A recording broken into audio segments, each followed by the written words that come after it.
Welcome to another episode.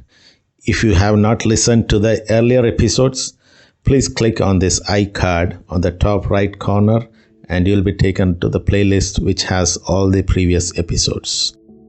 We have traversed the history of the church till the 13th century, where it was truly an unrecognizable entity by then.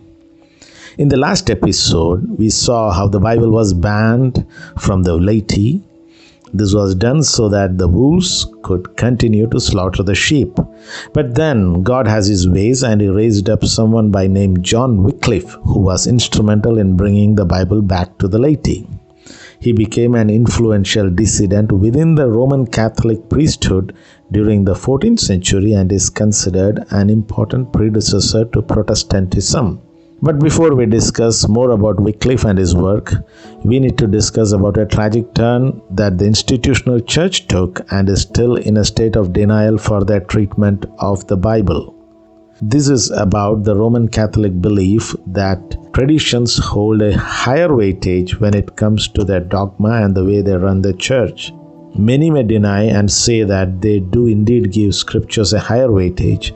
However, they add to the clause and say that their magisterium has the sole right to interpret the scriptures. That way they expose their hollow claims. So before we move ahead, let us listen to a Catholic theologian for his view of infant baptism and not to take the scripture for what it says. This debate, Mr. White may make the mistake of assuming that the Catholic Church rejects the material sufficiency of Scripture. It doesn't. What it does reject is the error of the formal sufficiency of Scripture. As a Catholic, I contend that all Christian doctrines are at least implicitly present in Scripture. But that doesn't mean Scripture is always sufficiently clear so that every Christian doctrine is explicitly and conclusively evident. For example, the Bible does not say that Christians should baptize infants. Nor does it say that only adults must be baptized. It simply doesn't tell us. Paul and the other writers of the New Testament assumed their readers already knew the answer to this question from observing the practice of the church, so they didn't see the need to address this issue explicitly. Some people, such as Lutherans, Methodists, and Presbyterians, say the biblical evidence that babies were baptized in the New Testament is good, so therefore we should baptize babies. Others, such as Baptists, Pentecostals, and Jehovah's Witnesses, say the biblical evidence shows that babies were not and should not be baptized. Scholars on both sides of the debate admit that the biblical evidence is simply inconclusive. But if the evidence is inconclusive on this or any other doctrine, then Scripture is manifestly not sufficient to give us a conclusive interpretation of everything that it teaches. In fact, Scripture itself denies that its doctrines are always clear to all readers. In 2 Peter 3, verses 15 and 16, we... As far as I know from the scriptures, I know of only a baptism after repentance and believing. But to put parameters like infant baptism or adult baptism is nothing but shifting of goalposts. By changing the base of what is water baptism, the institutional church assumed that they could score the goals as per their new goalpost positions. But does that make any sense from the perspective of Jesus Christ? Let us see what is the order of baptism. In Acts chapter 2 verse 38, it says, Peter replied, "Repent and be baptized, every one of you, in the name of Jesus Christ for forgiveness of your sins, and you will receive the gift of the Holy Spirit." Notice the sequence. First repentance and then baptism. So baptism before repentance is like putting a cart before the horse. The rule is plain and simple. Unless there is an exception mentioned elsewhere in the scripture, we should not make any new room for it.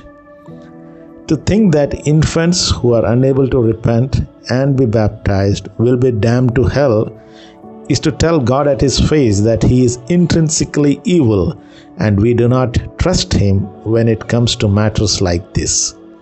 Here we are trying to cover up a possible mistake by a flimsy God in a bad mood for punishing people who were unable to get baptized before repenting. This is what I call shifting of goalposts. Now you know how a tradition develops. Whenever these clergymen need to add a new violation, they bring in these new rules so that they can overrule what is explicitly the spirit of the scriptures. And these rules are branded as traditions. So anytime a Catholic or your Orthodox friend says that certain things are from their traditions, just equate it to a scriptural violation with the blessings of the clergy. And beware, they may even quote 2 Thessalonians chapter 2 verse 15 to support their view, because the word traditions is mentioned there. Let us discuss the premise of the verse, which is usually the refuge of these scripture violators. Therefore, brethren, stand fast and hold the traditions which you were taught, whether by word or our epistle. Paul mentions that he passed on these traditions orally and also by his epistles.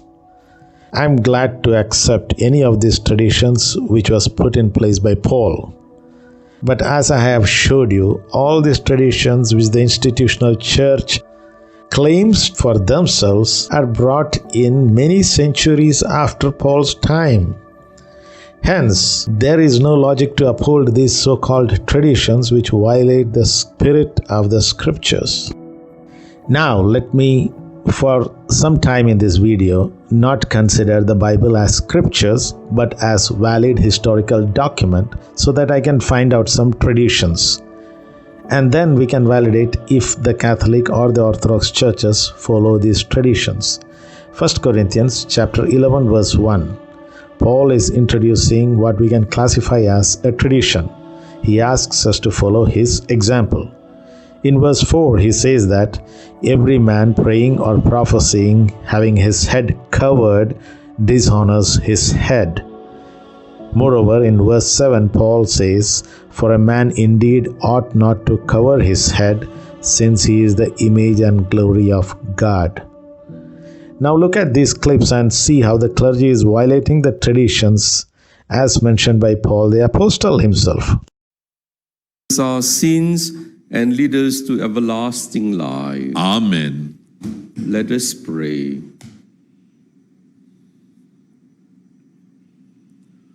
O God, who show the light of your truth to those who go astray, so that they may return to the right path, give all who for the faith they profess are counted Christians the grace to reject whatever is contrary to the name of Christ, and to strive after all that does it honor.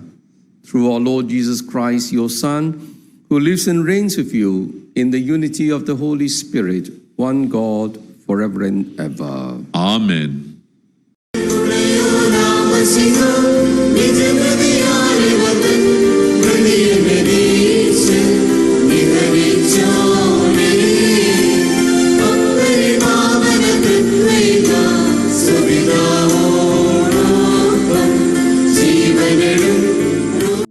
The same chapter mandates women to cover up their head while praying or prophesying. See this group of laity praying for the Mass. Can you spot at least few ladies in the picture? I do not see any of them having their head covered. So there goes another tradition which these people boast about.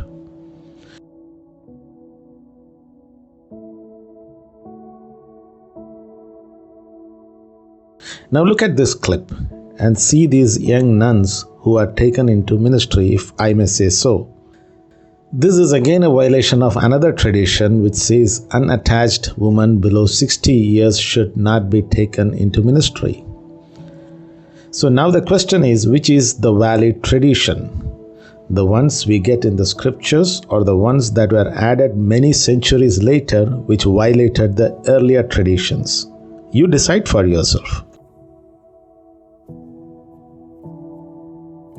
So what has happened here? Is not this a fulfillment of the prophecy by Paul about the church after the apostolic time? Read Acts chapter 20 verse 29, 30 and 31. The wolves have entered in from among themselves and have taken the sheep captive to follow them. These sheep are no more following the Lord. They are following these wolves who have taken them and are leading them in the name of some false traditions. This story gets more convoluted when the wolves in religious robes banned the Bible. This way they ensured that any questioning about their ways can be halted. This is the time when God raised up a man by name John Wycliffe to rebel against this unjust practice.